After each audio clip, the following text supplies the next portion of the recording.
Subukan nating dumaan dito sa ibang part ng sa ibang daanan pala. Ayan. May daanan pala na malapit dito.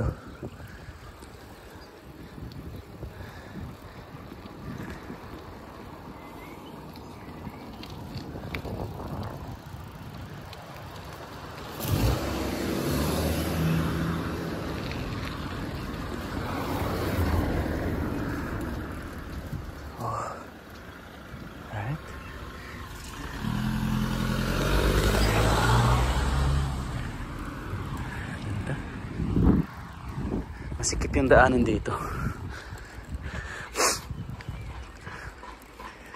Kailangan talaga mag-giveaway yung mga sasakyan dito. Yan. Saka hindi siya tulad ng Slavonia na hindi siya tulad sa Osijek. I mean, maluwag yung kalsada doon, may bike lane pa. Dito kasi wala eh. So, try natin dumaan dito.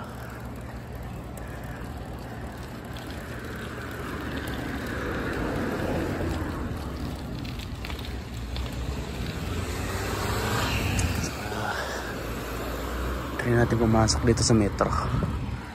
May mga mabibili natin.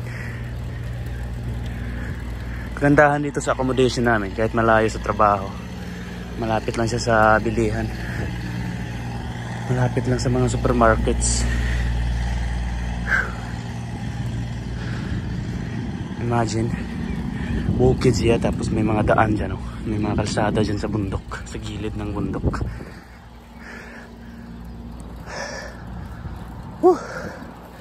Grabe. Hingal. Medyo matagal-tagal na rin ako hindi nakapag-bike. Mula nung dumating ako dito.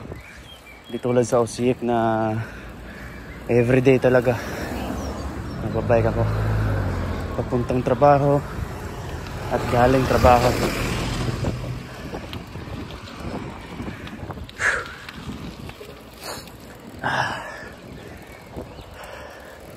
Pero enjoy.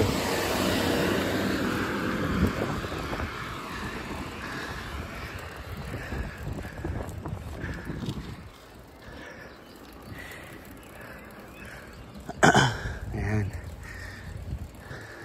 Actually, merong shortcut dito nung pinakita kong nakaraang video ko. Pero try kong dumaan dito para makabisado ko rin yung ibang daan. Hindi usong bike dito. Ilan lang yata may mga bisikleta dito. Ayan. So dito tayo sa metro. Sa metro tayo dito. Tapos Kaufland. Ito yung metro.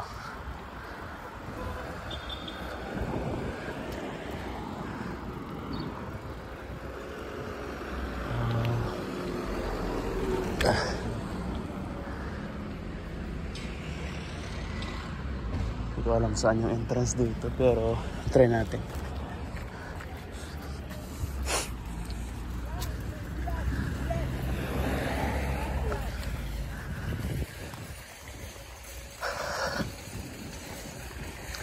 Pwede ito mag-park dito. Dito nilagay yung ating BMW.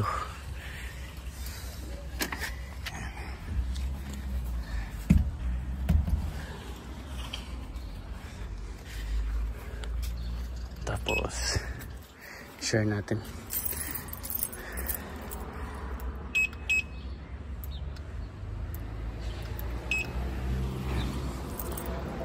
So okay na yan.